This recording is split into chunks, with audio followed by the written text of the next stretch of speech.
The end of 2023 is fast approaching. It is my privilege to welcome you to this, our final SAIAshare event for the year.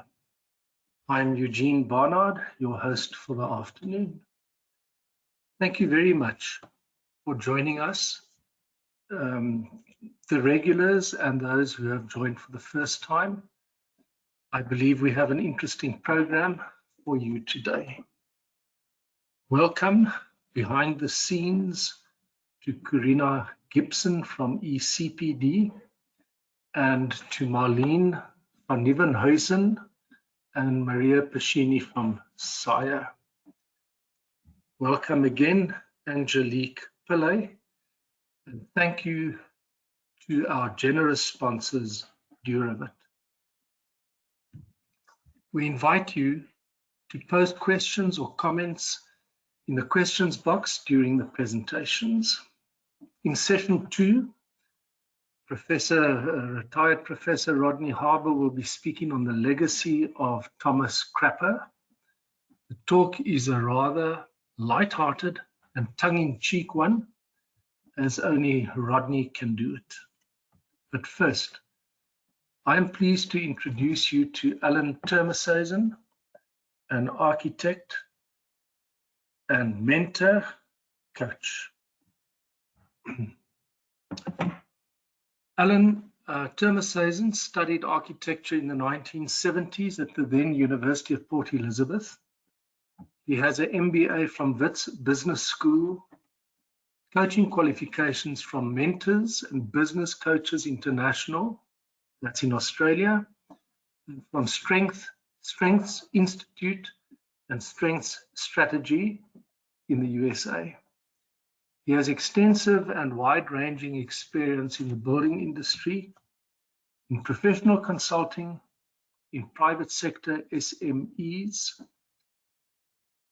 and in the corporate world, in positions from both junior employee to senior executive. Alan is a passionate social entrepreneur with the unusual ability to span from the conceptual and strategic to the hard-nosed and pragmatic issues involved in achieving success in personal life as well as in business. Apart from that, Alan is a committed family man who is passionate about healthy living and keeping fit. He completed his first Ironman at the age of 60 and enjoyed it so much that he did it again and again. He cares deeply about the state of society, practicing the starfish principle, which is changing one life at a time for the better, as the basis for authentic, sustainable social transformation. Alan, we look very forward to listening to you. Over to you. Good afternoon, colleagues. What a huge privilege to be part of this year-end session and to be speaking on a topic that I'm very passionate about, and I know is extremely timely. It's a real needed topic to be addressed right now. I know it's happening quietly all over in the background, and so I'm going to be very bold this afternoon, and I'm going to bring it right out into center stage. I'm going to be controversial and I'm going to be provocative, for which I don't apologize. I hope, though, that it won't be in an unhelpful way, because I'm passionate about our profession and I'm passionate to see us together navigating a much better future, a much better way of serving our clients and earning a viable living and producing some enjoyable and value-adding work while we're about it. So I'm going to switch off my camera and I'm going to focus on my presentation. I'm going to have to fly through the presentation, so I really am being forced to address things at a very superficial level, but I hope you'll see that the theme is clear and that this will be the start of a conversation which we can use to together navigate the future way forward for our profession. So here goes. I'm going to switch off my camera and let's dive right in. Right. So my topic is, as advertised, Quo Vadis Architecton. And that's what I'm going to be unpacking with you this afternoon. I've got it working. So let's start with Quo Vadis Architecton. What is that provocative question actually about? First of all, I've missed a slide, which is Quo Vadis simply means, for those of you who didn't do Latin at school, where are you going? And I'm wanting to challenge the 600 plus people on this platform this afternoon, my colleagues who I respect and who I understand are each fighting your own battles in the best way that you know how right now, where you are in your context. And let's see if we can come up with a sensible answer to this. I want to ask you, my architect colleagues, respectfully, how clear are you on where you're going and how you intend to get there as a graduate professional in the 21st century? Now, that's a very loaded statement, intentionally. And that is what I'm wanting to unpack this afternoon. And as we go through, you'll see why I've asked that the way I have. So let's start with the definition of epiphany, a moment when you suddenly understand or become conscious of something that is very important to you. And I had a personal epiphany in 2003 by the kind graces of the Pretoria Institute of Architects. I was working as a management consultant in Gauteng at the time, busy finishing my MBA, and I was invited to speak to the Institute on a topic that people had become aware of I was speaking on. And so on a Friday afternoon, we had an audience of over 30 people arrive, which is not a great time to have a meeting like this. The demographics were very interesting. We had one person I was in my late 40s at that stage. We had one person younger than myself. We had a couple practicing architects who were my age, and then everybody else in the room was retirement age and beyond. So we're talking about guys late 60s, well into their 70s. And the significant part of this was at least 5 people in that audience I recognized as significant father figures in our profession. So in other words, they were high profile people who had clearly done successful architectural projects, award-winning work. And by all accounts, the way we judge things, we would have expected that they were probably pretty comfortable financially and had done well out of being professional architects. So that was the audience I was speaking to. And when I'd finished doing my little presentation, one of the gentlemen speaking on behalf of the group said, right, thank you for your presentation. If you're so clever, will you listen to me and let me tell you where we're coming from, why we're here this afternoon.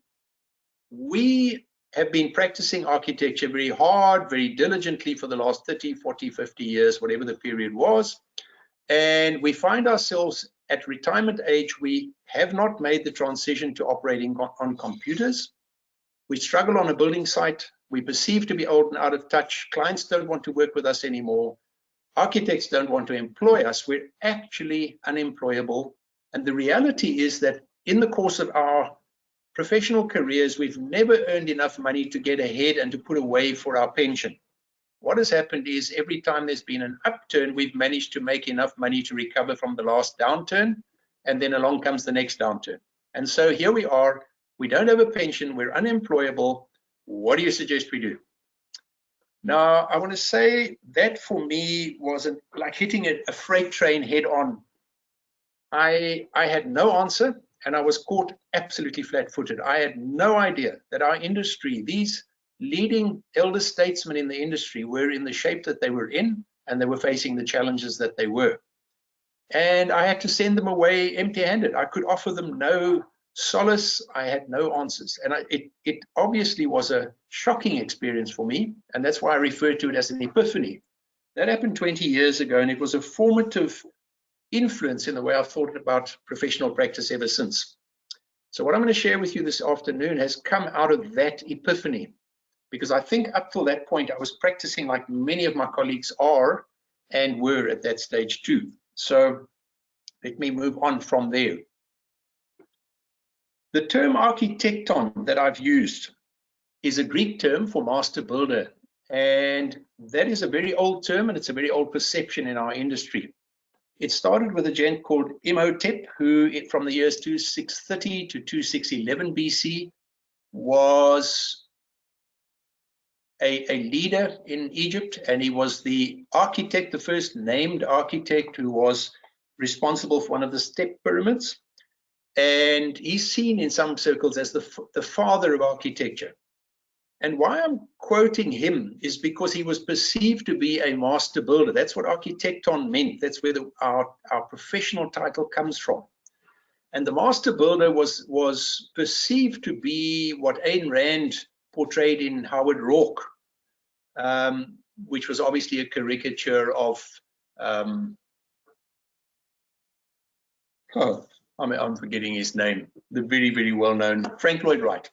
So that the book was really about Frank Lloyd Wright, and the concept was, and this was very modernist and pre-modernist concept, the architect was the dude. He was the guy who had all the answers. He controlled the whole process. Everybody looked to him with great respect, and in those days it was him. And they ran the project. They were the authority. They were totally in control of the process. A lot has changed since then. So have you noticed, and this is a question to every one of you personally, have you noticed that the architecton, as I've just described them, the master builder, no longer exists? Think about it. 2/3 of the work that architects qualify to do is now being done by others. That's the harsh reality right now. In fact, that figure is not even up to date. It's quite an old figure, 2/3. So we go to university, we qualify, we think that's what we're going to do, and then we find engineers, land surveyors, you name it, all doing the work that we thought we were in control of. And then in the meantime, we continue to carry the responsibility and the risk for all of that, for the whole project. In many instances, and there are clever practitioners in our country and internationally who are learning to contract out of that risk, but the reality is most of us don't. So we do it in the hope that if we double our efforts or discount our fees just a little more, we will be able to survive this present adverse conditions, and in due course, everything will be fine. The next upturn will come along, and we're going to be all right as architects. So I'd like to call a big stop to that thinking and to that process, because the reality is the architecton or Howard Rourke is dead. That is reality, it's the truth, and we need to get our head around that. And that's what I want to unpack for you together this afternoon. We have to, as professional architects, start to think differently about absolutely everything, about life, not just professional practice, every aspect of life. The only way to deal with confusion and fear is to get clarity. And this is what I'm finding as I coach people, as I mentor people in business internationally, and in the spectrum across professions, across size of businesses, across the board, I'm dealing with the same issue. It's confusion and fear because people don't have clarity. And I see this in our own profession as well. So that's what I'm wanting to unpack with you this afternoon. So what does getting clarity look like? How do we go about getting clarity? Let's start with understanding what is actually happening, because the fact is, the truth is, we are at an absolute watershed in history. And that in itself is a whole topic of a conversation, but I would like to say this on this forum. I believe we're at the next Reformation. We're literally at a transition in society on the scale of the Reformation. And I'm not sure that many people recognize that or are adjusting their lifestyle and their expectations to deal with that. So here we go. The world has changed, and it has changed comprehensively. I'm not speaking about change that's coming. I'm speaking about what's already happened. So what does that look like? Until the 19th century, most people in the world, 94% of people, worked in agriculture. All right, they lived in a rural context, and their world was their village or their farm. For 14,000 years, that was reality. That's a significant number. Then we had the industrial era, a period of about 200 years. We had urbanization, we had a rapid technological change, and people, as they migrated to the cities, worked increasingly on assembly lines. The underlying consequence of that was urbanization and individualization, which I don't have time to unpack, but it's extremely important to understand what was happening. People were taken out of their rural context, they were placed in an urban context, they were individuals ripped out of the context of their society that knew and that gave them meaning and purpose, and they were now trying to find a new way of life. Then we had the two world wars and we had the Great Depression, but since the Second World War, we've had the flourishing of the corporation, big business. And career in that context means a stable, lifelong relationship with one corporation. That lasted for about 60 years. So we went from 14,000 years of doing things one way to about 200 years of doing things another way to about 60 years of career, the concept of a corporate career. Now that died at the end of the last century. The tragedy with it is that I'm finding as I coach young people trying to choose matric subjects, trying to choose university careers, they are still being trained by their schools, by psychologists, school psychologists, to think in terms of career, corporate career, that model of you choose a career and you plan to be a doctor or a lawyer or an architect, and for the next 50, 60 years, that's what you're going to do. There's no thought for the context in which people are doing that. And that's what I'm wanting to unpack. So until the 20th century, change was incremental, it was linear, and it was slow, very, very slow. And that literally was from century to century. Then what we had is the world has become global and the rate of change is exponential, which I'm going to unpack the symptoms of and the causes of in a moment. That's what exponential looks like. And we don't know where we are on that curve. And the reason isn't because we can't see how radical the change is that we've lived through. The reason is we can't get our heads around what's lying ahead. We don't have a frame of reference for what exponential change going forward looks like. And that's the really, really scary part of this whole talk. So I'm getting rid of the name of architecton, the concept of architecton, the master builder, and I'm saying architect. What does a 21st century architect look like? And where are we going as 21st century architects? Let's start with the fact that many are struggling to earn a viable living, to remain relevant, and to find fulfillment. And I'm speaking across the range of people I deal with in every industry, every profession. People are struggling with the same issues. I coach people with PhDs, expertise, unique expertise in their field, and they're finding the same challenges. So don't feel alone because we're architects, somehow we're different. And we're doing this in turbulent times which seem to get crazier by the day. And there is no roadmap. So the obvious question is it time to reinvent yourself? And I don't think the answer is obvious, other than yes, absolutely. But how? Where do we look? What do we base this on? And how do we know that we don't invest time and money and find ourselves having gone in the wrong direction while reinventing ourselves? So please allow me to show you how to think about the times we're currently navigating. And then hopefully through doing so, I'll be able to engineer an epiphany for you as well. That's my sincere intention. And that's not a denigrating statement. It's simply to say, we all need to catch a big wake up. And I think I'm going to demonstrate to you clearly that as architects, maybe we need a bigger wake up than many. So let's start with a reality check. Exactly where are we right now? Things are changing month to month, bringing many huge benefits, but leaving a trail of carnage behind them in business and in personal lives. And there are a couple of examples, there are many more, and I'm not going to unpack them at all right now. So the challenge to us very clearly is disruption is the new normal. We're not going to enter a period of post-disruption. Disruption's growing exponentially. 85% of the work that current matriculants will do does not even exist yet. So the obvious question is, how do they prepare for that? What do they have to do differently? And what do we as architects, understanding that, have to think about 10 years from now, 15 years from now? What is the context in which we will be practicing? How much of the work that we think we'll be doing doesn't even exist yet or will not exist?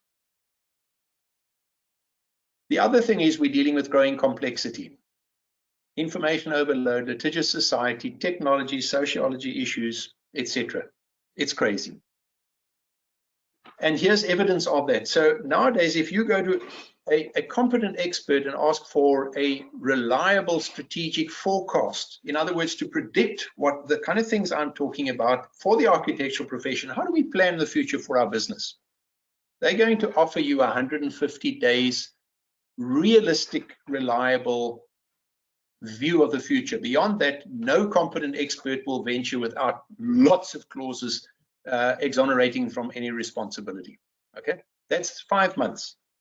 Nobody in their right mind is able to pretend to be able to plan beyond 5 months from now. So that is because it's quite literally impossible to see all the factors impacting on our world, much less to factor them into our strategic planning. And the radical disruptors ahead continue to arrive at an exponentially relentless pace. And we all feel that. That's why we're feeling the pain that we are, the confusion. The result of that, very clear. Confusion, overwhelm, and fear. And many of the people I speak, I've been astounded. Leaders in industries, leaders in their professions confide that they are experiencing confusion, overwhelm, and fear. Isn't that interesting? So don't feel alone. The trouble is that that results in either debilitation, and that has a whole lot of escape clauses like getting into all sorts of unhealthy behaviors, or denial. We double down, we try harder, we work harder, we discount our fees some more in the hope that we'll survive. And we don't deal with reality and confront it.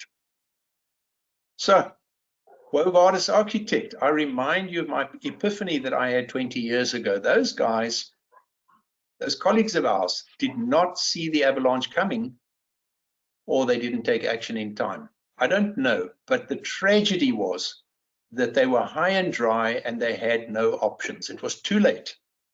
And so that the very evocative statue on the right just gives you the kind of what they were left feeling. Somehow there was nothing inside. So let's consider the facts. Radical, disruptive, exponential change is now the new normal for all professions. But here's the difference. Accountants, attorneys, engineers have diversified, and we all know what that looks like. The trouble is that architects are doubling down. And we're doing it in our own little silos. And I'm making a very general statement here. Some are better at this than others. But the reality is that is the overall impression of that one gets talking to fellow architects. And I've been in this industry since 1973. That's 50 years. That's what I see consistently. So the conclusion is that we as a profession, and I'm not attacking SAIA, I'm not attacking an individual, I'm not attacking a practice. I'm making an observation. We as a profession have a very poor track record to date of understanding and dealing with this situation that we find ourselves in. And here's the crazy thing. We as architects are the best equipped of all the professions to deal with this. And let me tell you why I say that. We have the broadest education by far. We're excellent at interrogating situations, and we're highly innovative. So then what is the problem? Let me unpack that quickly.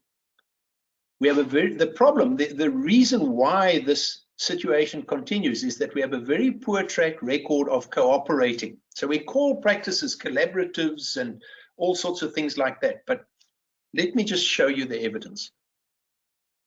We don't cooperate well for mutual benefit, for the sake of the profession, for the future of the wonderful young people who are coming into our profession. They're full of hope, they're excited about the future, they want to make a difference, and they very quickly get disillusioned. And obviously, the bottom line is cooperating for the sake of those that we serve. That's actually why we're in practice. So let's get to the honest bottom line. Why am I intentionally being so provocative? I remind you of my epiphany. It was simply too late for any of those elder statesmen of our noble profession to do anything. The benefit from that experience was that it helped me to think differently, and maybe I can help other people through that. So let me tell you quickly about my research findings. I did my MBA thesis shortly after that epiphany, and it had a big influence on my choice of topic. So the topic of my research was the intellectual capital required by architects to practice successfully in the knowledge society. It's a mouthful, but the bottom line is very simple. My conclusion of my research was, and I did this research very thoroughly, the universal man is a myth. We all are educated in this environment in architectural education where we think somehow we're all supposed to become Leonardo da Vinci's. And this myth continues in our profession. And we all live with a sense of inadequacy and failure to varying degrees because we're not a Leonardo da Vinci. And that results in massive disillusionment and all sorts of alternative strategies for practicing. But that we need to recognize and understand at the root of our problem. So looking at it a different way, no man is an island. John Donne said that a very long time ago, and obviously no woman is an island as well. And I want to make it very emotive and personal by going to somebody who all of us consider one of the best actors in our lifetime, who made a very interesting statement. He said, no man is an island, but some are peninsulas. And I suspect maybe, and I'm being naughty here, Robin Williams was thinking of architects. So my research findings very clearly said that for an archi practice to have a hope of offering a competitive, thoroughly professional service, we need to have the following: at least 4 partners or key role players, and not just any 4, each one extremely carefully selected to complement one another's strengths. And that needs unpacking, but there isn't time right now. And the reality is a tiny percentage of South African architects even reflect this number, this demographic, and it's much worse than that. How many reflect the ethos behind what I'm saying and were set up with sufficient intentionality and understanding of the real issues? And that is a very provocative question that we as a profession need to unpack together. So putting it differently, no single mortal has the mental power, skills, or fortitude to deal with this. And the crazy part is it is getting relentlessly, exponentially more difficult. And that's a reminder of what that graph looks like. So our biggest risk as professionals is simple irrelevance. How long can we carry on like this, hoping that it's going to change? But the reminder, we do not have to repeat that mistake of the previous generation. So I want to say to you in concluding, it's time to think differently about everything. The electric light did not come from the continuous improvement of candles. And that sounds like a patronizing statement. But you know what, if we keep doing the same thing, then are we not guilty of hoping that the electric light can become something other than a candle? So a reminder, the architecton is dead, final, official, long ago. So I'm saying to you as my colleagues, guys and ladies, let's move on. Let's go forward. So let's start here. It's time for architects to come to terms with the extreme complexity and risk of trying to deliver a professional architectural service in today's world. Consider deeply how that is evolving daily. It's not like it's going to be stable in this craziness. It's getting worse. The third point, get it that nobody can possibly cope with that competently on our own, in isolation, in our little silos, thinking that we're supposed to be Leonardos. Let's find a way to collaborate for mutual benefit and enjoyment. And bottom line, phone a friend. It's all about teamwork. So, strategy, It makes zero sense to practice alone. Together we can become optimal, which means team, each playing to our strengths, each of us living in the zone because we know what our strengths are and we're functioning according to them. And we produce great architecture, and hopefully we earn a viable living while having fun and working together. So I'd like to say that successful architects will be those who are able to collaboratively transform their personal lives, excuse me, as well as their firms, to becoming the following: customer solutions driven, collaborative versus individualistic, appropriately innovative, strategically agile, and highly digitally savvy. If any one architect thinks they can do that on their own, good luck. So, fellow architects, colleagues, respectfully, it is time for you to come to the table, please. We need one another. And my challenge to you is, why settle for less? I cannot think of a compelling reason for so. It would be a huge privilege to walk this crazy journey with you. Thank you. Great. Alan, thank you so much for rattling our cages. I was hoping that you're going to give us, apart from the principles that you've granted us, for each one of us, an individual pathway, but nevertheless. Not this time.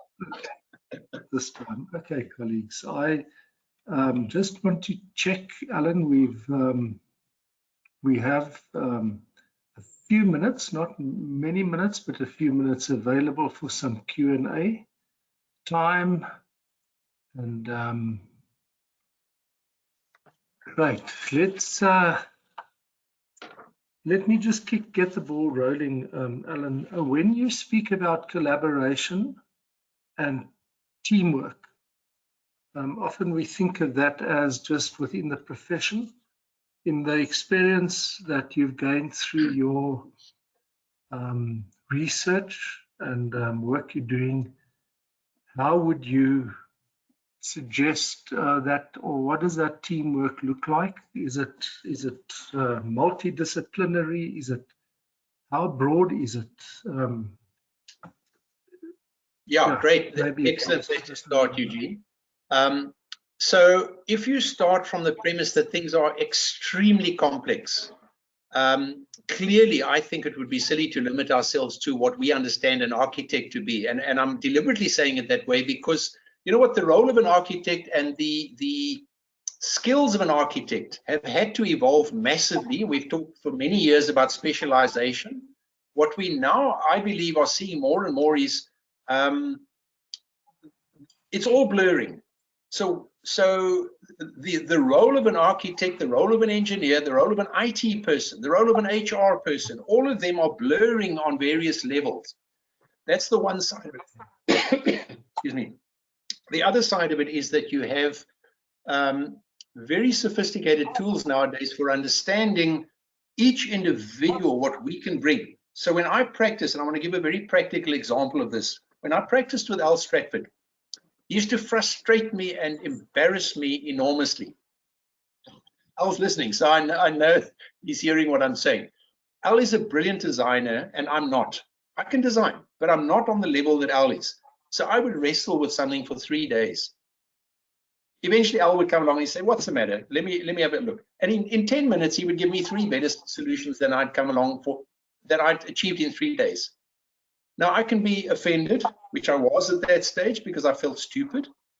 Or I can say, hang on, if I understand what I'm bringing, the value that I add to Al's life for him to be able to practice with me, and I don't get offended when Al operates in his area of expertise, imagine how we can together move to another level entirely.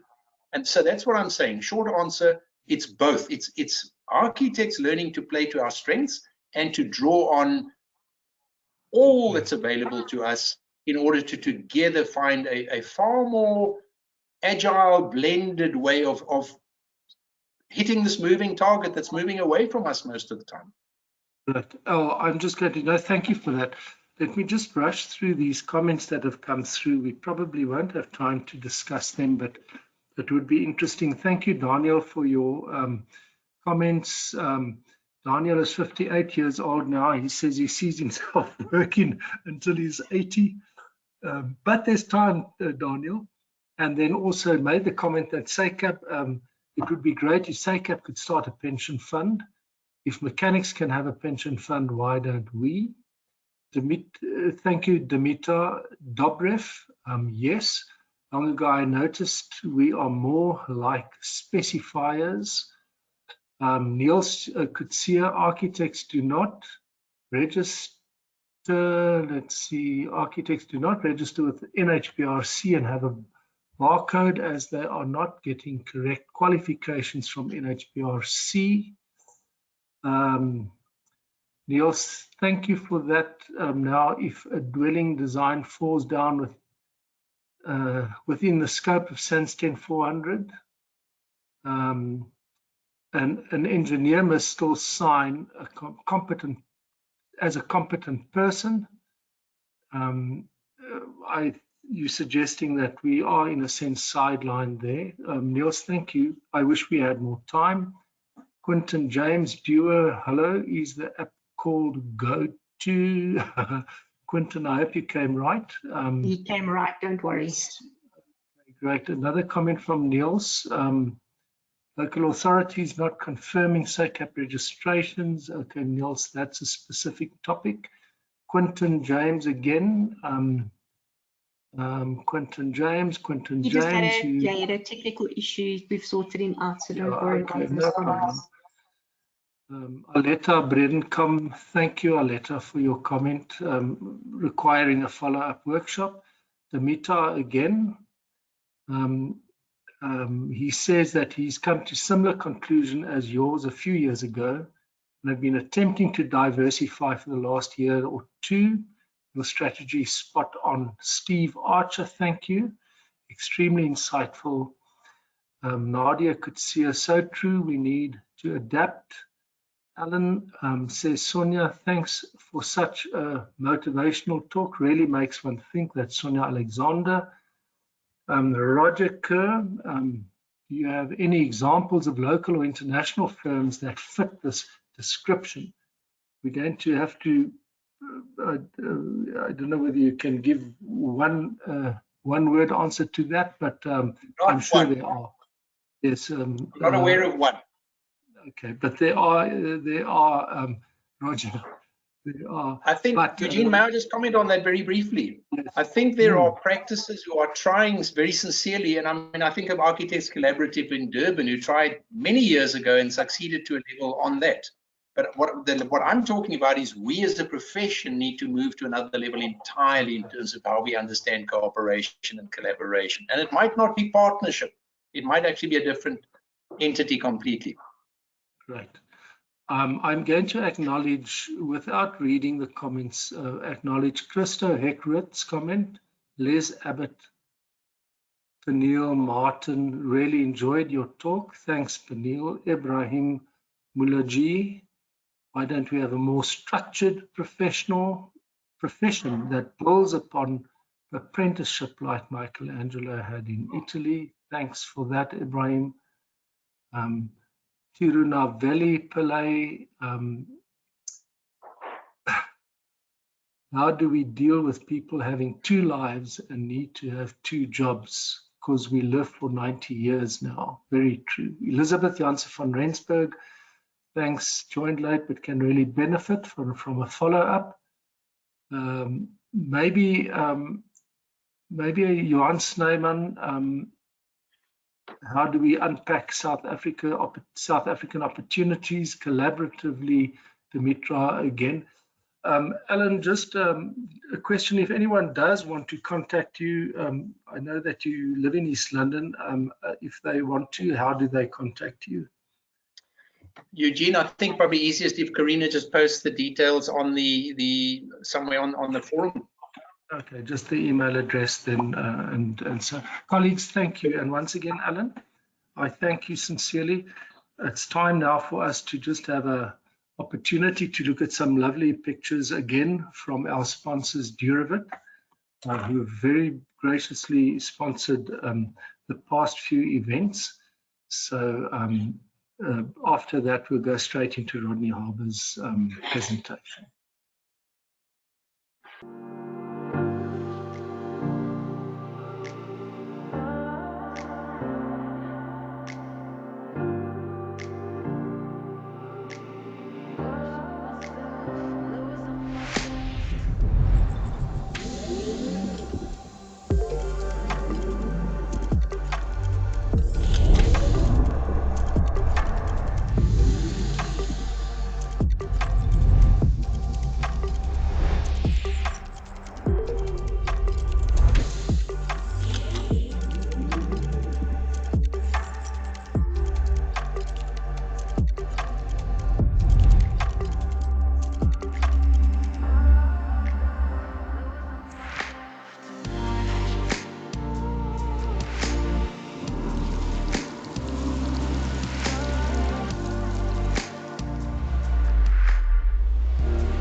For me, Sencha is like a gesture of embrace, of welcome, but also of winding down, of deceleration.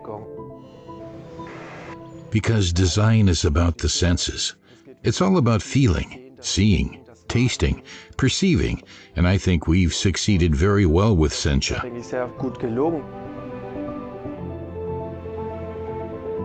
So, the last few years have brought me many trips to Asia, and of course, the tea ceremony is crucial in the culture. Also, the tea bowl with its very organic shape. And that was a major inspiration for me and my team. For several weeks, we have worked to find the right silhouette, curve, with this fine lip at the top, which is also a gesture, as if you want to take the bowl in your hand. Then, of course, there is also the ritual of body cleansing, as you know it in Asia, for example. So really consciously going into the bath, cleansing the body. So it's really a ceremony, similar to a tea ceremony. That was definitely one of the aspects that were important to us during the development together with Duravit. It is important to me to use authentic materials, so wood, ceramics, glass.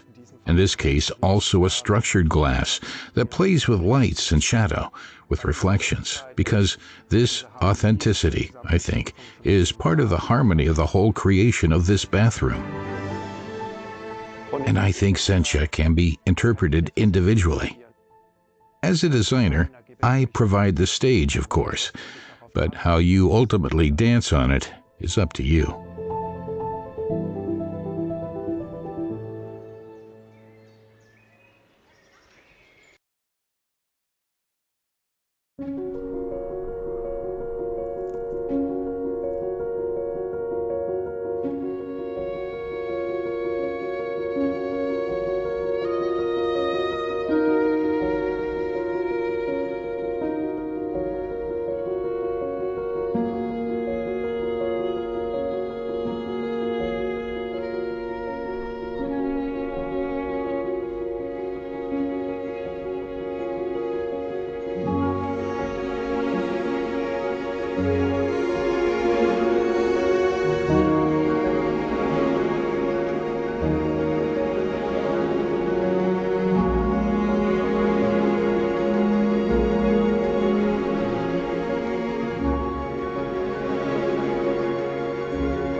Right, thanks very much to Deirdre for that.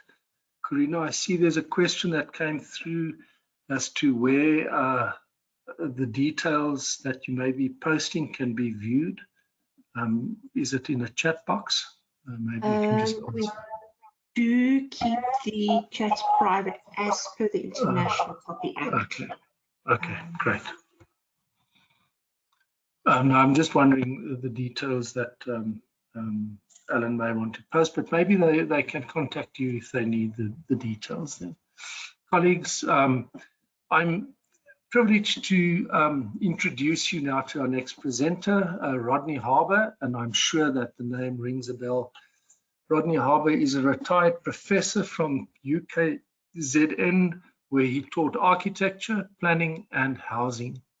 He's currently still practicing as an urban planning architect, and he's also accredited as a heritage profession.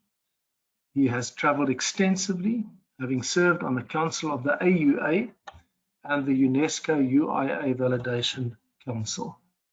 Together with Kevin Bingham, he conceived the idea of open architecture, a web-based architecture program operated through the Cape Peninsula University of Technology. He's the recipient of the South African Institute's Medal of Distinction and numerous other awards. Rodney co-authored with Dr. Sylvia Bodai an internationally peer-reviewed paper on the home of Dr. Barry Bierman, one of Rodney's erstwhile lecturers.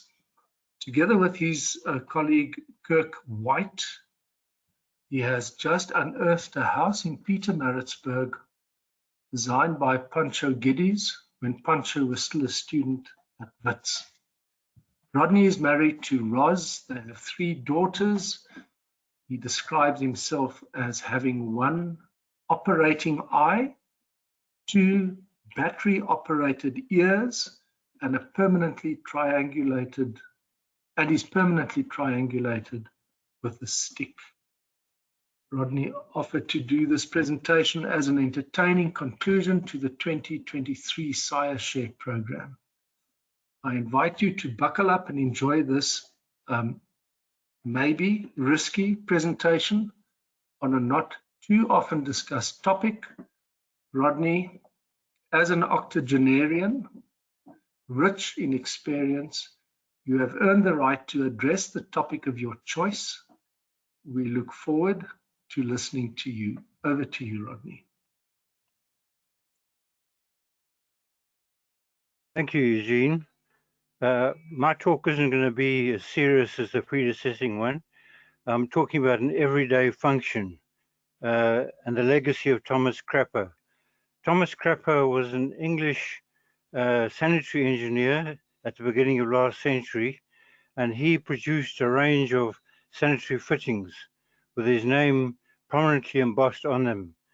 In a way, he's the predecessor of Duravit, and during the First World War, American airmen apparently coined the term when they went to the toilet of having a crap.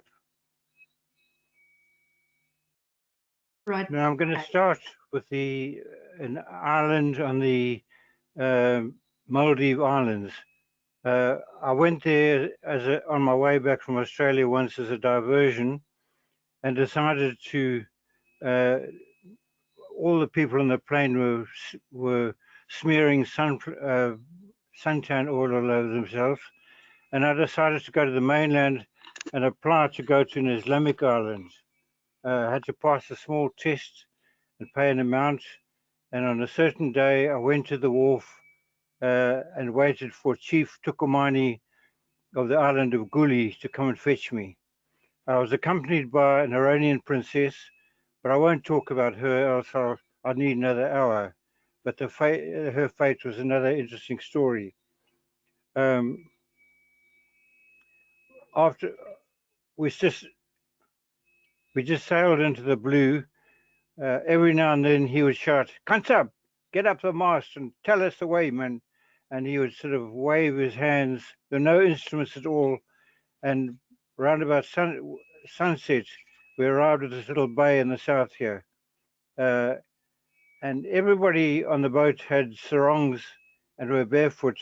So I hopped overboard and walked ashore with water squirting out of my shoes and my South African Airways bag on my head, feeling a bit of a fool. But you'll notice that everything in this island is arranged to suit the direction of Mecca, the Qibla. And the men fish all day and come home and go to the mosque, and the woman would generally just smoke cigarettes and hang their children in palm trees so they could swing away. But in the middle of the island, there was a well. The men used it at night, the women in the day, and you plunged a stick, a tin on a long stick into it, and you had 2 shots, one to get wet, one to, and then soak yourself, and then one to wash. But in the morning, everybody went out onto the beach and faced opposite to the Qibla, like sleeping or going to the toilet or whatever. Everything is controlled by this dimension, and pulled down their sarongs and chatted actually and sat on the beach and relieved themselves. I felt at an immediate disadvantage because once again I still had my flannels and my backside stuck out like a lighthouse. But in the crab, in the intertidal zone were a semicircle of crabs looking expectantly, and we were surrounded by roosters at the back. Now the irony of this system is that only rice, a little bit of sugar and plenty of tobacco are imported to the island, and their favorite and their staple diet is fish on rice, but their favorite meal is crab meat or chicken on rice. So it's a really good example of a circular economy. Now I want you on a piece of paper in front of you to note down these 4 words, because you're going to score each of the following systems. Poor is 1 and 5 is good. Custom, that one would be 5. Comfort, I found it maybe 2. Cost, 5. Compost, 5.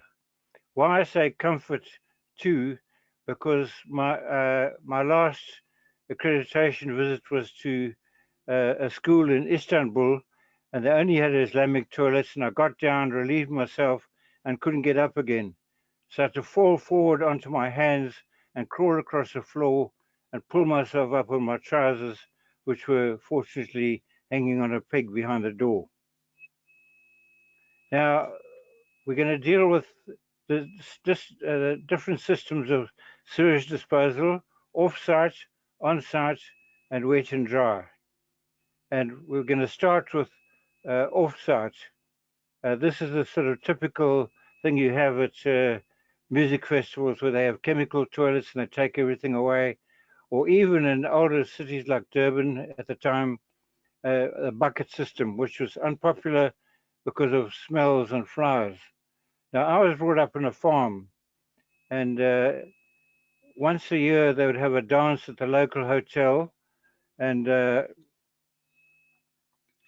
we would all climb inside our Willys Jeep with a canvas hood and drive down to the dance, twitching with anticipation. And we came around the corner and crashed into a pile of buckets waiting for the night soil collectors. My father was a man of few swear words, but he said SH1T, and we did a U-turn and went home again, dodging the dripping through the canvas hood. Now, if we want to get rid of on-site sewage, this innovative system is quite common in the Cape area, where you have a bucket full of sawdust next to you, and you just put a cupful of sawdust on the top of your visiting card. You can notice there are 2 blocks here, so you can get a good push, and then that's removed and plowed straight into the land. So it's very high rating for compost and comfort and so on. Now on the farm, we had 2 hedges, and between them there was a simple pit toilet with covered in corrugated iron with a timber framework and with a seat going directly into the pit. This was moved forward whenever it filled up, and you could see it had handles so it could be carried. And a tree was planted on the contents. So there's a wonderful collection of fig trees and other fruit behind. You'll see here in the front is the back copy of the Die Landbouwwerkblad, which was used for sewage, for wiping ourselves. And we crumpled it up and used that. And that's why for our whole stay there, the whole family walked around with newsprint stained backsides. Now, if you want to improve on this, you have what's called the so-called VRPP toilet, where you simply have a vent to draw the smell out. And the trick here is that the funnel must come down lower than the vent so that the smell goes out. And if this is black and faces north, it performs even better. A really good trick here to demonstrate to people how well it works is to put a bottle into the side, sticking into the pit, because that shows how the pit is full of flies, because they see the searing light and they get caught and it goes totally black at the back, and it makes a point. Now, you'll notice there's a ring around the top here, and it's very important to have some sort of ring, otherwise the whole toilet disappears down its own orifice like the uar bird, the legend. Now, commercially, I actually use the EnviroLoo, and this is a very simple system where there's a porcelain seat and a sleeve, and it feeds into a large bucket below, but all the solids hit a grid here and run down and just stop there, getting smaller as they go, because the reason is there's oxygen being pulled through here and up this hot pipe. This has to face north, so, and it can be cleaned out every couple of years, and the contents spread quite harmlessly on the ground. But on the top is a whirlybird to increase this airflow and make it totally odorless. It's been said that if you have all the contents of one person's sewerage, you could quite easily board an SAA flight. And that's because 70% is actually liquid. So this is a very clever system. Now, there are lots of innovations. This is a Norwegian system that's being tested in Durban. It's rather like a computer or refrigerator plugged onto the back of a toilet, and the water gets returned to the cistern, and the contents get made into small briquettes, which can be buried into the garden. Of course, this one doesn't score too well on cost, and if it goes wrong, I guess it's quite expensive to bring the Norwegian mechanic out all the way. Now, I went in Sri Lanka and joined a Buddhist monastery just to try it out. And I asked where the toilet was, and I was rather shocked when I went to the toilet, which consisted of 2 planks to squat on and a highly excited pig staring up in anticipation. So I would rate this one as 13. Now, during the Rhodesia War, they had restricted villages and people were dying from fly-borne diseases. And a young British entomologist was stationed there, and he invented what's called the Blair toilet, which is a fly trap as well. I've made this once. We made a base which was round, so it could be rolled aside. And that big hole in the middle is the vent, and the small hole is just where a 20-liter drum is put as the toilet. There's no doorway. You just leave a flag or something there. But the flies, and the real innovation here is that the gauze over the top dishes inwards, and there's a hole about as big as a 20-cent piece here. So flies going over the top smell this lovely briar lace and do a power dive into paradise. And flies can't fly vertically, so they make their way up the flue again, and then they get trapped in the corner here, gradually turn into biltong and fall back dead onto their friends. So it's a regional fly trap as well. Now, we've tried. The point is how you put this into practice.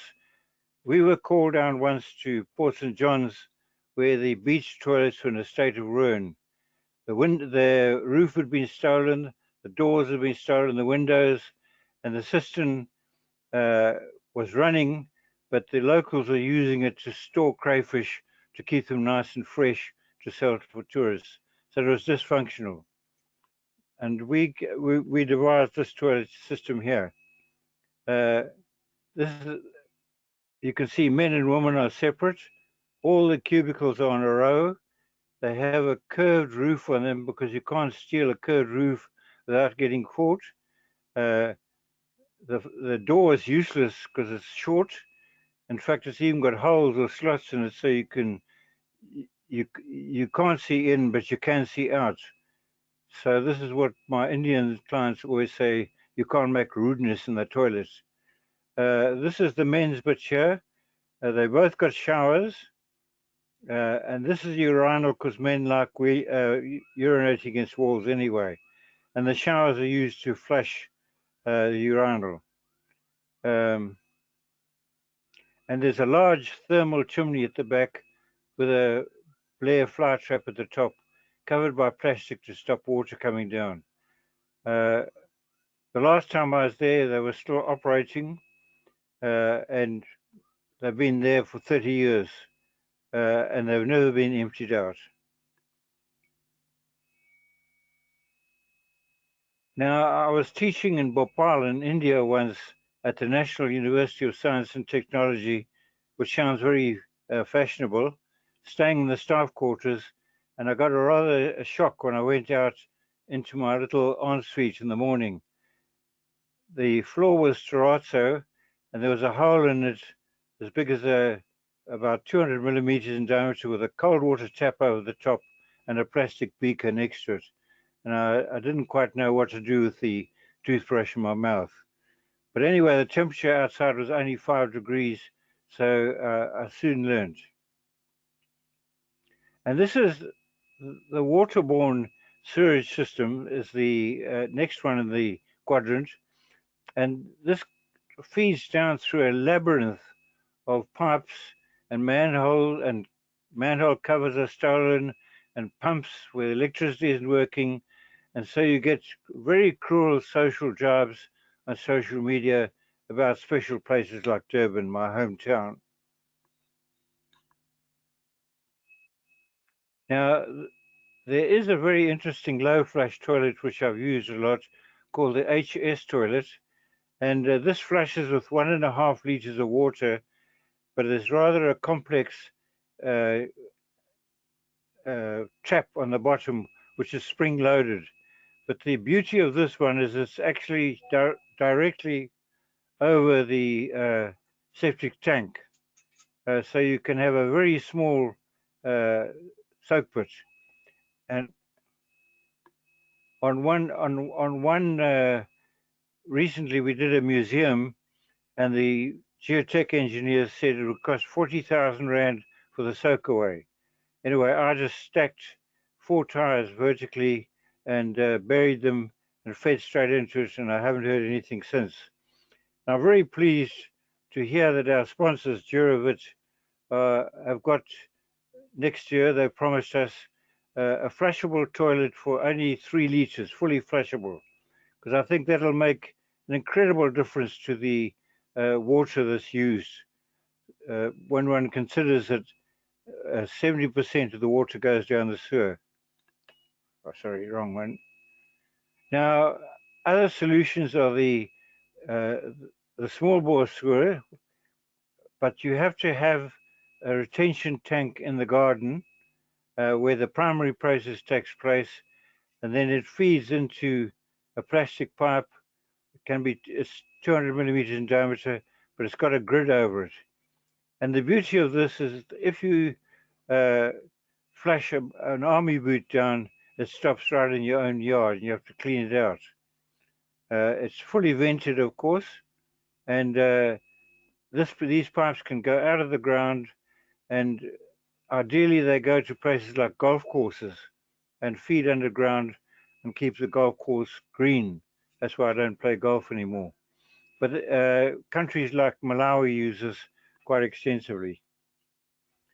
But the best low-cost on-site solution, which I learned in West Africa, is simply a row of tires. It must be about at least 6 and 12, and the first few are wrapped over in plastic, so they're totally surrounded by plastic, and the final 2/3 just has plastic over the top, and that forms a soak pit. And at the end here, you just put a collar around the feed-in pipe. It has to be vented once again. But we were commissioned once to do a Cheshire home in Transkei, and where people were flushing adult nappies and trusses and God knows what else down, and the whole garden was grey. So we made a row of tires 40 meters long, and with the first 1/3 wrapped in plastic, and I've never been called back. Now, another toilet solution is a so-called aqua privy, where the chute of the toilet goes down below water level. So there are no odors coming up. And we were instructed to be innovative by the CSIR when we designed a school once. So we had the primary tank underneath the toilet block, and the only fresh water coming in was from a 12 millimeter pipe, and that fed into the top of the urinal, so that was flushed continually. That also joined here. And these lined up and in a row down through the blocks, and then they were sterilized with Freon and a Freon device, and then they ran into a dam. And the health could be checked by the ducks and the fish and so on, the frogs. But from that dam, we had a pump which filled up this header tank, elevated header tank, and that in turn fed the cisterns. I've tried this subsequently with the Department of Works, and they refuse to even entertain the idea. But my feeling is that anybody who drinks out of a toilet pan deserves to die anyway. So this is a closed system with very little inflow. And this was on a tower, and the tower was a tool shed, and there was a huge field at the back for cabbages and various vegetables. I went back to the site years later, and there were only 6 cabbages. And I asked the headmaster why, and he said, no, there are not enough naughty boys to dig the garden. So you can see how prejudice fits in. Fortunately, there's no prejudice here because no one knows what's happening. Now, if we don't purify sewage, oxygenate it, would have a vent pipe, then we have an anaerobic process where methane gas is produced. And this is highly toxic, highly dangerous, it can explode. I built my first one in 1991 in rural Zululand, and it caused quite a sensation in the area. And Inkatha sent the Minister of Works down, and he came with the secretary, and they took copious notes. And he said to me, what's in there again? And I said, why, shit, of course. And he said, you expect me to cook my breakfast on that? So you can see the importance of prejudice. But what happens here is that all the sewage comes in as low as possible, You can pigs are many pigs are. You can even put garden waste down here. Cows are no good because they've got 5 stomachs. They're more efficient. Pigs and humans have the same digestive system, and that the sludge in the bottom releases methane, and that lifts the 20-litre drum out of the simple brick drum you've made slightly bigger. And on the top there's a device like a Bunsen burner, and that feeds to the lighting or whatever. If you want more pressure, you just put bigger rocks on the top, and that increases the pressure. I've seen this used in Ghana for street lighting and all sorts of things. But the innovative thing here is that it needs to be agitated every week. So what we do is we put a heavy chain hanging out of the bottom of the drum, and once a week it can be spun around, and that agitates the bottom. Otherwise you get the solid sludge building up and destroys the system. As this liquid fills in, it can be dispensed of in a soak away.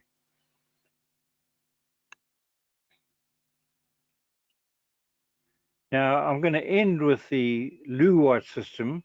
This is a prize-winning, very substantial prize, and this is being tested here in Durban and in Madagascar. It's a very simple system. The contents of the toilet get wrapped up in biodegradable cling wrap and fall into a basket below, where they can be disposed of as dry material. At the Glastonbury Festival, where this was originally tested, all the cell phones were charged by methane digesters. But considering what I said earlier about prejudice from local people for handling sewage, the jury's still out how successful this will be. So in conclusion, even today in contemporary London, you get the clapper manholes, and it would be a wonderful marketing coup for our sponsors if they could get everyone to say, I'm just going to have a quick tour of it. Thank you.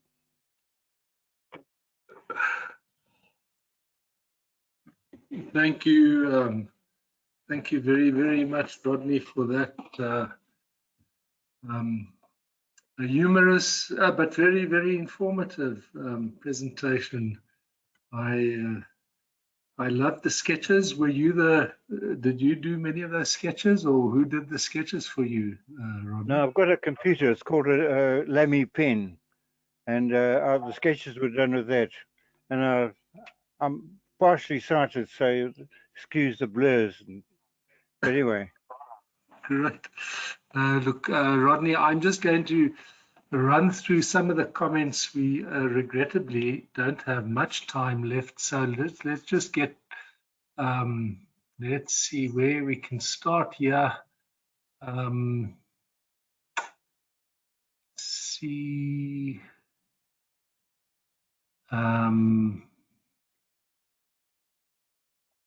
Thank you. Very entertaining, says Steve Archer.